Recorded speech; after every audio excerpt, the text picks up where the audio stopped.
I'm Liz Neisloss, in for Jim Browdy. Tonight on Greater Boston, the January 6th committee goes prime time with their first day of hearings on their findings into the 2021 Capitol insurrection. I'm joined by Washington Post political reporter Aaron Blake to discuss Revelation's findings into who will be held accountable, plus how local teens can help inform efforts to tackle health disparities. 3 people behind a Boston Medical Center study on that join me.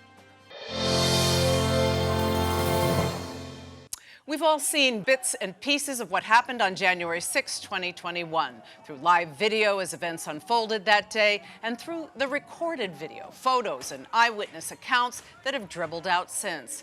But starting tonight, a special congressional committee will lay out the findings of its year-plus investigation to give us a fuller picture of the events that day, how things got to that point, and ultimately who was responsible. We'll also hear from a few key new witnesses. But what's important to focus on in all of this? And is any of this likely to really change anyone's view of things? I'm joined by Washington Post senior political reporter Aaron Blake. Welcome, Aaron. Thanks for having me. So, Aaron, you've done some great analysis along through the months about the January 6th committee. But you make the point that it's clear Americans have short memories, they have short attention spans, they may just be overwhelmed by a tidal wave of news that they get every day. Explain what you see the hurdle as here with this presentation. I think one of the big stories of the Trump era is that the passage of time was a great ally to the president, the former president.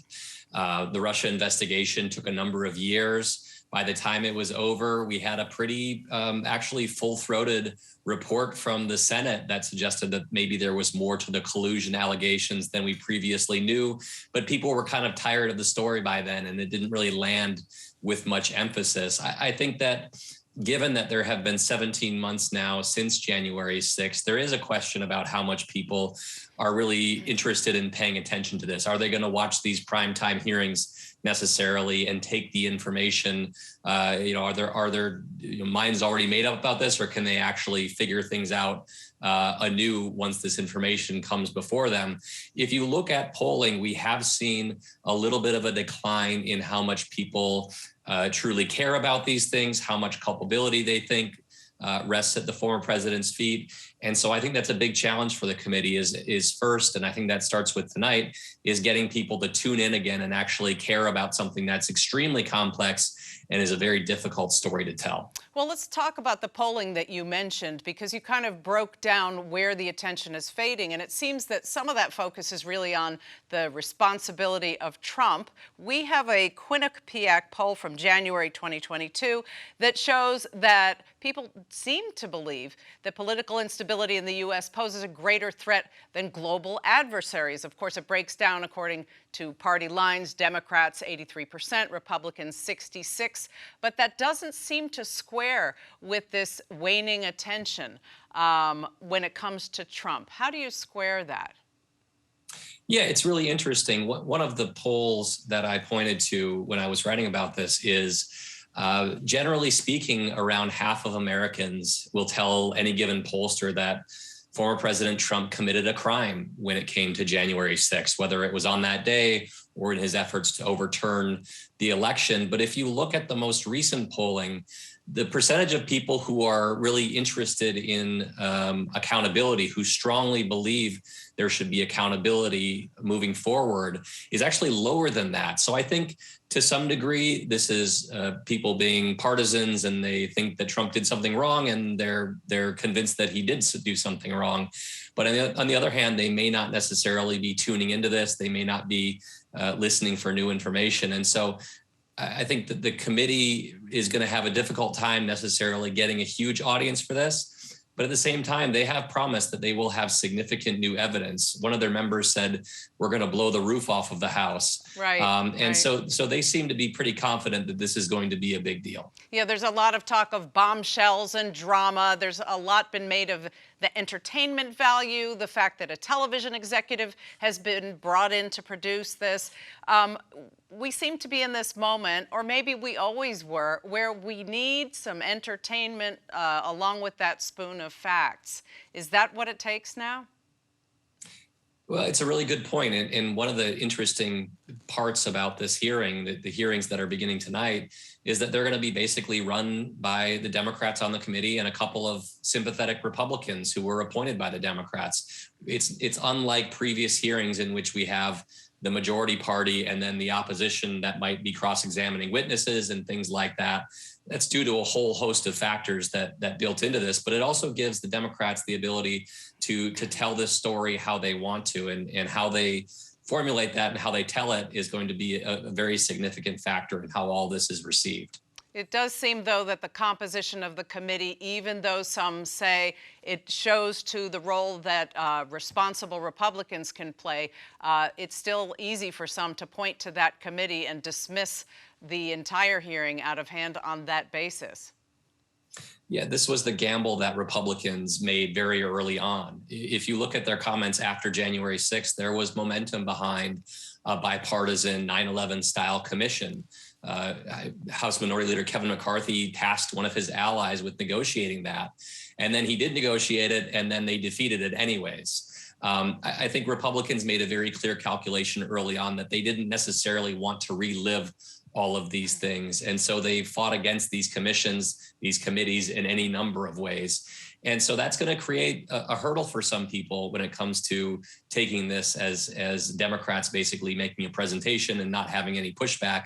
But certainly the Democrats on this committee hope that the facts that they're presenting are going to be compelling enough that it won't necessarily be covered by perceptions of partisanship. Well, even as some Republicans may want this to fade into the woodwork, even on the day of the hearings, you have big headlines coming in. We have a Michigan gubernatorial candidate, Ryan Kelly, charged in the insurrection. He allegedly waved on the mob heading into the Capitol. He tore inauguration scaffolding. Should we assume that we're going to continue to see more and more of these kinds of arrests in the months ahead related to the insurrection? It doesn't seem like it all stops, certainly with today. There's definitely more headlines to come, one would think. Yeah, I mean, many of the people who were in the Capitol do remain uncharged, whether because their actions didn't rise to a certain level or for other reasons. I think it's more likely that what we're going to see, at least criminally moving forward, is bigger cases. You know, we had the criminal trespassing cases, various other smaller charges, and then eventually that became charges of seditious conspiracy, historic charges that are rarely brought in the United States, that were brought against some people who were involved, including as recently as early this week. And so whether the committee's proceedings will have any impact on that, it's too early to say. I think that what we're seeing starting tonight is really the beginning of arguing the case against former President Trump. That's probably not going to lead to criminal charges, even if some people might want that. But certainly, you know, bringing this information into the public domain and having people reach a conclusion, the court of public opinion is very important here as well. It certainly seems like it's very important to lay out the facts, because so much of this has been swept into the drama and maybe the craziness of Donald Trump. A lot is written. He was King Lear ranting and raving in the castle about his waning power, and then, you know, Ivanka and Jared, the couple that were the glam couple, and the plotting and the conspiracies in the hotels, and the mob even was seen as part of the drama. But there's a lot of facts behind this drama, and one of them is really what the focus that is turning on Donald Trump. You wrote something very important about a judge's decision really back in March, deciding that Donald Trump probably broke the law. Now, that seems to get sort of swept away in kind of the whole swirl of drama of that particular day, the facts behind what was going on. Can you explain that particular piece of this and the significance, help people remember, of the significance of that ruling that Trump's lawyer, John Eastman's documents and emails have to be turned over because they pertain to probable crime and aren't privileged. Can you help people remember the significance of that? Yeah, you're right. This is it's not that this judge is going to suddenly be charging the former president with a crime. He had to make that decision when it came to whether these documents should be turned over, because while a lawyer's conversations and communications with their client are generally privileged, that's not the case when there is a crime involved. You can't just hire a lawyer and then plot a crime with that lawyer. And that's basically what Democrats suggest may have happened here. And so that judge's ruling was significant because it pointed to exactly what the committee has been pointing to, which is this idea that this was a large-scale plot to interfere with Congress's actions on January 6th. This is the federal law that Liz Cheney has been talking about. And so to the extent that a federal judge thought that that was compelling enough to say that the former president committed a crime, that is significant, and it does help the committee make its case. Now, whether that'll ultimately be compelling to the Justice Department is another matter entirely. And we just don't really have a window into how the Justice Department is viewing these things right now. But there's another element that you wrote about that is part of that sort of detailing, documenting intent and evidence of crimes. And you wrote about the fake electors. What should people remember about that? Yeah, this is really something that's been on the periphery of all of the talk about January 6th in recent months. Basically, on December 14th, a bunch of Republicans in 7 states across the country met and submitted a legal document that claimed that they were the duly elected electors for those states, even though those states had voted for President Biden. There is some thought that what they might have done might have been illegal. Certainly, they claimed to be duly elected electors when they were not. The argument from them is that this was a contingency, that they needed to have these alternate electors in place in case the results were overturned by the courts. But what we see in the committee's work and in other disclosures is that those electors were very much part of an effort on January 6th to try and overturn the election. And so to the extent those were part of this broader plot, it would build out this kind of conspiracy that the Democrats on the committee have been talking about and that Liz Cheney has been talking about. And so I think starting next week, we should be really paying attention to those fake electors because they could be a significant portion of the case that the committee is laying out for people. Another element that is getting a lot of focus is the fact that Fox News is not broadcasting the hearings. Not surprising.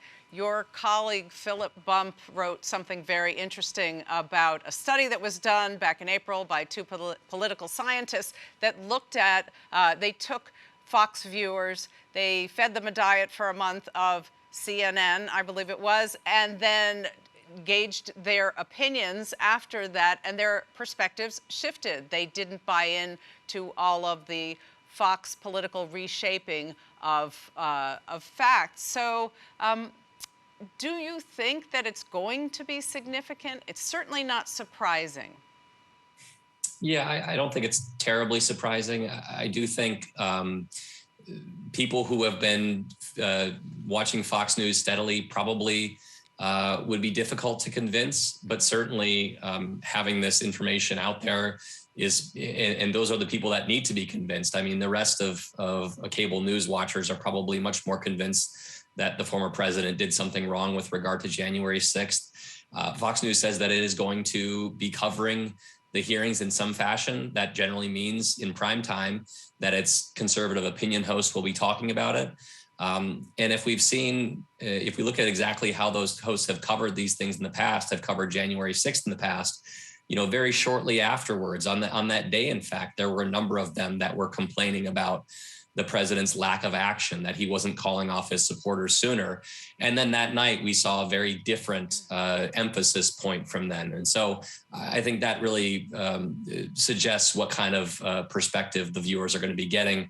And if they're not going to be watching the hearings themselves, verbatim, they're going to be getting more of a skewed picture of things. Well, if part of the committee's work is focusing on disinformation and one looks at the role that Fox plays in even eliminating the presentation of facts, it would certainly seem to anyone that they should be part of the focus of disinformation, but that may just be too hot to handle right now. I would expect that Fox News, if the hearings may not be airing on Fox News, but Fox News will be a part of these hearings by virtue of the texts that have come forward with Sean Hannity, Laura Ingraham, Brian Kilmeade, all being involved in this effort to convince the president to do something as people were storming the Capitol. And so, it may not be on Fox, but Fox will be involved. Okay, Aaron Blake, we have to leave it there. Thank you very much. Thank you. You can catch the proceedings on GBH Radio 89.7, gbhnews.org, or GBH's The World Television Channel starting tonight at 8 p.m. There's been a lot of talk about healthcare disparities since the pandemic first hit. And while those inequities, like so many others, are certainly not new, we've been seeing more efforts to change that. Among them, a group of Boston researchers teamed up with local teens to help healthcare professionals better understand how those disparities function in the real world and how we might address them more effectively. I'm joined by three of those people behind the effort: Dr. Katherine Gergen Barnett, Vice Chair of Primary Care and Innovation and Transformation in the Department of Family Medicine at Boston Medical Center; Astraea Augsberger, Associate Professor of Boston University School of Social Work; and Osa Idahor, who participated in this project as a high schooler and is now wrapping up his freshman year at Harvard. Thank you all for joining me. Dr. Katherine Gergen Barnett, can you begin by explaining what is the reason you turned to teens in this effort? Thank you so much for having us, and so glad to be here with my colleagues. So as we are very well aware, healthcare has long built on a hierarchy, and so we know that we need to really be reaching out to different voices. This work in particular was built on years of research where we had youth telling us, in order to change the system, you need our voice at the table. So, Astraea, you helped set up the methodology for this study. Explain how it all worked. Absolutely. So the project was a cross-collaboration between Boston University School of Social Work and School of Medicine, and it was really aimed to listen and elevate the voices of youth of color in spaces where they've been historically underrepresented. So we intentionally recruited 8 youth of color between the ages of 16 to 25 from across Boston for an advisory board. And the advisory board model brings together youth to advise organizations on policy, practice, and research. And so the youth members were trained in participatory research methods where they engage in each stage of the research process, from design to collection to analysis to dissemination. So one of the key things that you did was using photography, and you used a methodology called photo voice. Astraea, can you explain that? Yes, absolutely. So throughout the year-long project, which occurred during the height of the COVID-19 pandemic, the youth examined the questions: what are individual and community perceptions of health, and what factors promote positive relationships between youth of color and healthcare professionals? And so the photo voice method is really a visual health assessment strategy. It's an empowering approach where youth take photos in their own community, and they share their photos with the larger group and critically analyze what they represent in the context of their own lived experiences. So that's really, really fascinating. And we have Osa Idahor here, who can explain why he participated in this project and what he hopes to accomplish. Osa Idahor, what drew you to this? I've always been interested in public health. I remember when I first heard about the project through a friend, I was like, oh, this sounds interesting. And, I had no idea, it's almost been a year later or now plus, but just thinking about how much of an impact that this project is having and, could hope to have. Well, let's put up the photo that you took. Can you explain? It's a collection of vitamin bottles, I think. What does this signify? What did you intend to say, or what was drawn from this by the group? Yeah, this photo that I took is kind of representative of a theme of our photos. One of the themes was that, the resilience of the communities taking health into our own hands. So, in the midst of the COVID pandemic during quarantine, there was a lot of uncertainty, people not knowing how to, stay healthy at home. Going to the hospitals wasn't really an option. So that photo was me just trying to, represent my experience, and how my mom would often ask that we take all these vitamins before going to sleep or regularly, just because, she felt, more in control of that. And Astraea, let She me. was doing whatever she could to keep us healthy. Okay, I think you froze there just for a second, but the role that you played in this youth advisory board, do you feel that it opened up a new way of looking at the healthcare community, at the medical community for you? Osa Idahor? Oh yeah, certainly. I feel like just opened up like how I think of healthcare systems and reaching out to youth. I know we mentioned this earlier. I think that youth are often marginalized voices, and a youth advisory board is unprecedented in terms of healthcare. So being a part of this was something great to really think about making positive change in my community. Astraea, is it possible to share the kind of conclusions, the major points that the Youth Advisory Board came up with?